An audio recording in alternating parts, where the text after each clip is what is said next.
Всем привет! Сегодня я поделюсь историей о том, как я прошел 100 тысяч шагов за один световой день. Сколько? Это примерно 80 километров. Да ты что, охуел, блядь, сука?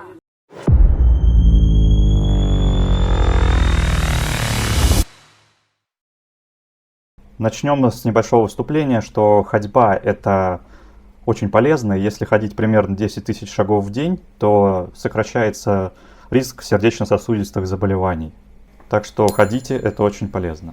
Я такой человек, что люблю ачивки, какие-то достижения, такие, все в числах. Я айтишник, поэтому я все такое вот люблю. То есть там, если как что-то можно такое выполнить, необычно, нестандартно, еще и с цифрами, то это вот про меня. То есть я могу себе составить план и действовать по нему. С самого начала у меня была какая-то тактика, и я ее придерживался. Также у меня уже есть бэкграунд, то есть 100 тысяч так просто не пройти. Да ладно! То есть если вот вы захотели, сидите, а дай-ка вот я увидел видео, вот человек взял и прошел 100 тысяч шагов, а дай я повторю. Не стоит так делать, потому что нужна подготовка. Без подготовки это не выйдет, то есть это просто будет убийство, особенно если вы не ходили в день где-то там хотя бы минимум там 20 тысяч шагов, или там у вас там предыдущий рекорд всего там 30 тысяч шагов, то про 100 тысяч вы можете просто забыть изначально, потому что это будет что-то на уровне самоубийства.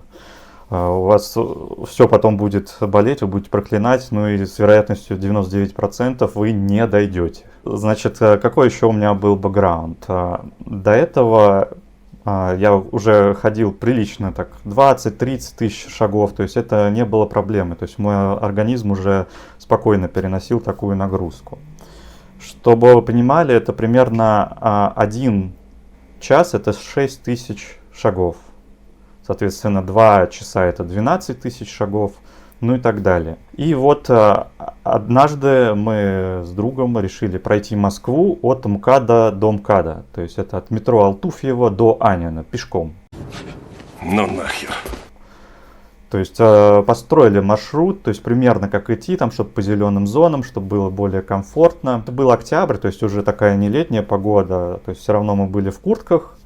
И вот решили пройти. В итоге это было 57 тысяч шагов. Это было очень сложно, особенно, ну вот и в принципе, то есть когда ты идешь такое количество шагов, сначала ты, с другом идешь, просто гуляешь, общаешься, не замечаешь. И самое такое вот напряжение начинается уже где-то после 40 тысяч. То есть когда ты уже подустал, ты уже сделал остановку на обед. Тут был хороший борщ с капусткой, но не красный. Так, сосисочки. Ну, на обед это где-то час. То есть закладываем. И мы утром вот вышли, и до самого вечера мы шли, иногда вот делали перерывы. То есть у нас был основной план, что в принципе 50 тысяч шагов пройти. Соответственно, еще пройти Москву от МКАДа до МКАДа, это тоже такое как достижение. У нас это успешно получилось, мы прошли, и после этого как бы у меня грела мысль, что 50 я прошел, а возможно ли в принципе 100. Для этого тоже нужна была подготовка, потому что после того, как первый раз вот я прошел 57 тысяч шагов по Москве, на следующий день меня просто вырубило, у меня там поднималась температура, болели ноги, то есть это просто иммунитет, он сразу же откатывается, и ты можешь подхватить болезнь, то есть у тебя из-за того, что очень много ресурсов организм натратил, ему нужно время на восстановление. 57 тысяч шагов я прошел в 2017 году, прошло 5 лет, пока я решился на 100 тысяч, то есть это такой вот промежуток. Дальше я уже, в принципе, ходил уже спокойно 40 тысяч, это уже, не напряжно было, то есть 30-40, то есть там погулять там-сям. То, сё, вот там-сям. 15 тысяч шагов это стало нормой, то есть если там в среднем посмотреть за год, то в среднем где-то так и получалось, где-то 16 тысяч шагов в день. В натуре класс, заебись, четко. Дальше я прилетел в Пензу, просто погулять, посмотреть на город, то есть обойти, посмотреть, как там люди живут. Мне, кстати, этот город очень понравился. там была такая ситуация, что я утром вышел гулять по городу, начал обходить районы, там один, другой, третий. И вот я хожу, гуляю. И под вечер я смотрю, что у меня уже накопилось примерно 45 тысяч шагов. А время еще там около 7-8 вечера. Я такой думаю, ну, в принципе, если сейчас я начну быстро идти, и как бы до 12 время есть, еще где-то часа 4, то есть это еще там 20 тысяч шагов примерно можно нашагать. И вот я пошел нашагивать шаги по Пензе. Я сказала, стартуем! Там пришлось кругами немножко походить там по основному вот этому Арбату. И я вот ходил, и в итоге побил рекорд. Это стал теперь рекорд 64 тысячи. То есть больше не получилось. Уже потом настал следующий день. После этого тоже, в принципе, было хреново. То есть на следующий день ты лежишь, такой, у тебя все болит. Кстати, еще идет нагрузка на поясницу, то есть если у кого-то там проблемы с поясницей, там, да и вообще, в принципе, если у кого проблемы со здоровьем, лучше вам так не ходить. То есть ограничить там 10-20 тысяч шагов, этого вполне достаточно. Ну а для тех, вот, кто хочет такого экстрима длительной нагрузки, то добро пожаловать, 100 тысяч вас ждут. Нет. После этого я решил, что в принципе возможно пройти 100 тысяч. Это, конечно, будет очень сложно. И еще меня такое немножко тормозило, что я думал, что вот если я прошел 64 тысячи, это заняло практически весь день. Как же успеть пройти 100 тысяч? Если, допустим, я стопорнусь где-то на 70-80, уже пройдя столько, а цель была 100, я буду очень расстроен, что я не смог дойти. И это вот меня долго тормозило перед тем, как начать, соответственно, этот поход. Еще я думал, где конкретно мне идти эти 100 тысяч шагов. Потому что Москва — это довольно такой город с перепадами, и когда идешь по Москве, ты идешь вверх, вниз, и это дополнительная нагрузка, и сложнее будет пройти 100 тысяч шагов. Так же, как если по горам вы решите пойти, там, ну, вы столько не пройдете, то есть у вас все равно будет замедляться скорость, вам будет это гораздо тяжелее. Поэтому нужен был город довольно плоский. И изначально мой выбор пал на Питер, потому что Питер довольно плоский. Можно кругами ходить, красиво, разглядывать его.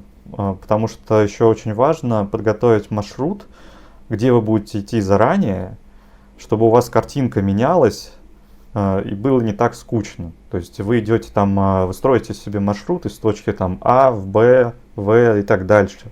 То есть нужен обязательно продуманный быть маршрут.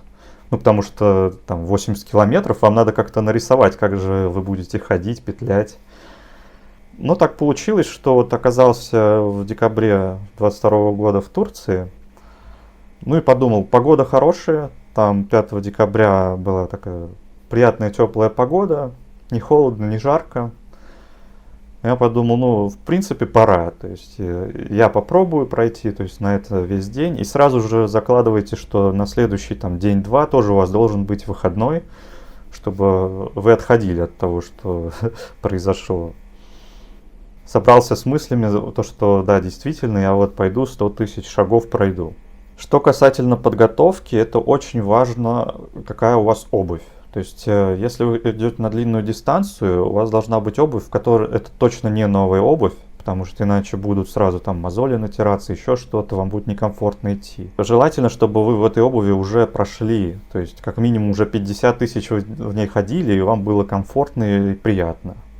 Потому что мозоли могут очень мешать, то есть это будет тормозить процесс. В первый раз, вот, когда в Москве мы проходили, у меня там были кровавые мозоли, ужасные после этого. Обувь была не слишком удобная, но там было всего 50 тысяч, а это в 2 раза больше. Ну, в 2 раза больше это серьезно, очень серьезно. Потому что после вот 70, ну забегая вперед, 70-80 тысяч, это уже какой-то другой уровень нагрузки на организм идет. У меня была обувь Skechers, я нашел для себя одни кроссовки там Skechers Go Run. У меня были 2 пары красных, одни синие, так сказать, кроссовки на замену, потому что один раз, когда я в них долго ходил, я понял, что они сидят идеально на ноге, ничего не трут, и нет с ними никаких проблем. Я понял, что вот нужно купить еще больше пар. То есть я пришел в Skechers в магазин и купил там еще 2 пары. То есть у меня были одни, еще 2 купил. И, конечно, на самом деле можно было бы купить еще 5-6 пар, потому что 2 пары у меня уже убились, осталась одна. Сейчас покажу. Вот. То есть это вот такой кроссовок, то есть способен пройти 100 тысяч шагов. То есть он легкий, мягкий, здесь сетка, то есть чтобы нога дышала. Он уже довольно потрепанный, я в нем тоже очень много ходил. Немного заморался. Это у Skechers там есть Go Run, но они больше таких не выпускают. Очень жалко. То есть на замену я пока не нашел кроссовки никакие. Я пробовал Puma, но вот сейчас в Puma хожу, но это ужас какой-то, они разваливаются и не так удобно. Не знаю, там была модель очень удачная, если такие появятся, я еще куплю прям штук 10 пар, можно спокойно купить на будущее. Но это все индивидуально, потому что у каждого там свои особенности ноги, каждому подходит свой кроссовок. Главное, чтобы обувь была удобная. Также по подготовке надо взять с собой запасы еды, это всякие питательные батончики и вода. Какой-то прям серьезной воды не нужно, потому что если вы много будете есть, вам тяжелее будет идти, в принципе, это все проходить. Лучше делать небольшие перекусы в процессе ходьбы, иногда там останавливаться. И одна остановка будет серьезная на обед, примерно на половине пути. Нужно взять с собой пластыри, потому что хоть там даже обувь и носки там удобные, запасные носки, пластыри. Если там, ну, в зависимости от погоды еще, там, желательно, чтобы погода все-таки была сухая, не ветреная, не было осадков, чтобы исключить там лишнее что-то, то есть предварительно нужно посмотреть. Я жил в районе Докума, если кто-то был в Турции, в Анталии, он знает, где это, там Докума парк. Я выдвинулся оттуда и пошел на пляж Лары. То есть это я был примерно, если территориально, где-то вот около центра Анталии и пошел в одну из сторон. То есть я пошел на пляж Лары пешком, через центр вниз до набережной и пошел пешком. И вот я вышел где-то там около 6 утра, камеру с собой серьезную я не брал, я брал только вот, ну, мобильный телефон, пауэрбанк, чтобы там подснимать, как в принципе я иду, потому что я понимал, что будет серьезная нагрузка, и мне будет не до того, чтобы там выставить кадр, как-то это красиво снять. Но заснять все равно это хотелось. Так что для ТикТока, так сказать, видео смонтировал. Какие-то кадры здесь тоже покажу. И начало пути было очень легкое, то есть так как я уже предварительно ходил, там 20-30 тысяч, 40-50, как бы первые там где-то 20-30 тысяч шагов, это было вообще просто. То есть я спокойно просто шел в своем темпе, слушал музыку, потом остановился, позавтракал, там с видом на восход. И это было, ну, в принципе, очень просто. Ну, где-то до 30 тысяч шагов это вообще для меня было, ну, незаметно. Единственное, что я был немножко напряжен морально, потому что готовился, что надо пройти там в 3 раза больше, там, чем 30 тысяч. Как это будет дальше, неизвестно. И как раз где-то там на 30-40 тысячах я начал чувствовать, что у меня как бы начинают появляться мозоли, то есть ближе там к 40 тысячам. И для того, чтобы их предотвратить, я заранее залеплял пластырь вот в тех местах, то есть я чувствую, что где-то пошло вот неровность. То есть только вот почувствовал что-то, все, значит, сажусь и пластырь туда, чтобы оно, ну, не разрасталось, потому что я понимал, что идти еще очень долго. И таким образом я шел, дошел до Лары, там потом обратно пошел, то есть такой маршрут был, чтобы потом из Лары пройти в Каньялты. Ну, карту выведу на экран, примерно можно будет видеть, какой был маршрут. Дальше я через центр, уже там был день, и вот когда я уже из Лары пришел в центральную часть к Ататюрк-парку и начал спускаться уже на пляж, где Коньялты, это было уже где-то 50 тысяч шагов. И тогда еще солнце начало светить, как-то стало довольно жарко, и вот я уже начинал чувствовать усталость. То есть вот когда к 50 тысячам шагам я дошел, это уже вот все, я уже думал, ну, блин, как же сложно. То есть сейчас, это же я прошел только половину, а нужно пройти еще половину. Как же я справлюсь? Но ничего, я просто шел, думаю, ну, раз уж пошел, как бы время есть, как бы от графика не отстаю, как бы перерывов много не делаю, иду и иду. Как бы первая вот часть, она должна проходить там максимально там темп получше, выбрать чуть побыстрее, чтобы потом, когда скорость упадет, а она упадет, то есть после 70 тысяч шагов она падает, потому что организм устает и пытается тебя замедлить. И уже там за час не 6 тысяч шагов там проходится, а 5-500. Поэтому нужно было как бы немножко так вот сначала газануть, потом притормозить, на обеде отдохнуть и двигаться дальше. И вот как раз в промежутке где-то 50 до 60 тысяч я шел, когда вдоль вот пляжа в Коньялтах на набережной, шел я до Шекспира, обедал я в кафе «Шекспир». Вот этот путь где-то от 55 до 60, мне кажется, на всем пути это было как-то самое сложное. Солнце пекло, мне уже хочется присесть, по пути я пью воду, там батончики ем, но я уже чувствую, что как-то мои силы на исходе, то есть никакой уверенности, что я дойду 100 тысяч, в принципе, нет. Это как бы меня очень печалило, я думал, как же так, ну ладно, может быть, после обеда будет лучше. Вот кое-как доковылял я до Шекспира. Там сел, пообедал так хорошо. И перерыв был где-то примерно час-полтора. То есть час-полтора я сидел, обедал и отдыхал, набирался сил на следующий рывок. У меня впереди нужно было пройти еще 40 тысяч. Я решил, как бы, что пойду обратно не по набережной, а уже через город. То есть там через город, но также пойду в Лару. Из Коньялтов в Лару. Пошел, вот, и на удивление после обеда стало гораздо лучше. Где-то 10 тысяч вот после обеда прошли вообще, то есть незаметно, как будто силы откуда-то новые появились. Шел, было классно. Это прям даже какой-то позитив появился, что все это будет просто, и я вот дойду, и вот классно. Дальше, когда я дошел до Лары, там уже начало темнеть, и где-то после 70 тысяч шагов у меня появилась боль в левой ноге. И я начал прихрамывать. Я думаю, ну, кажется, это совсем плохо. То есть, как же так? Нужно будет как-то с этим бороться. Но решил, ладно, она не так сильно болит, то есть немного мешает идти, держать темп. Пришлось немного замедлиться, прихрамывая, но все равно шел. До самого пляжа Лары там я не дошел, потому что я рассчитал по времени, чтобы вернуться в сторону дома. Мне нужно будет еще возвращаться обратно. Я подумал, что совсем глубоко к пляжу я уже не дойду.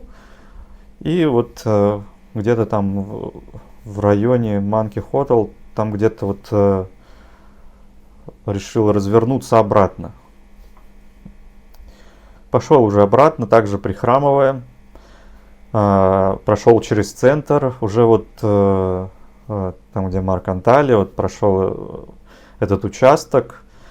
И там дальше ко мне присоединился друг, с которым мы как раз в Москве еще ходили 50 тысяч шагов. Вот первый раз, когда рекорд ставили, он решил меня поддержать, так сказать, тоже в тот момент находился в Анталии. И вместе со мной дойти там оставшиеся 20 тысяч шагов. Так сказать, моральная поддержка тоже очень важна. Так что если у вас есть родственники, друзья, которые там могут вас поддержать там в пути, иногда присоединяясь, то это вот очень хорошо. И уже как-то вот, когда уже идешь с другом, разговариваешь, уже как-то полегче, там боль в ноге уже меньше беспокоила, хотя она все равно была, я прихрамывал, а друг, он был со свежими силами, хотел идти быстро, а я уже быстро идти не мог, уже там 80-90 тысяч шагов. И вот примерно, когда было 90 тысяч шагов, я вернулся в сторону дома. И уже дальше решил там круги находить по парку. Там есть Докума-парк небольшой. И по нему вот круги ходил. Дохаживали мы как бы эти 100 тысяч шагов. А дальше дошел 100 тысяч шагов. Это было прям классно. Но в тот момент я не испытывал радости, потому что я уже так устал, что я даже не мог особо радоваться. То есть, да, я прошел, но какого-то такого эффекта, типа, вау, там, я это сделал, даже этого не было, уже не было сил там радоваться вообще, то есть, хотелось просто лечь. Но я поднялся, все, домой, как бы, пошел в душ, потому что, ну, хотелось там ополоснуться, и просто уже лег спать, там, ноги кверху.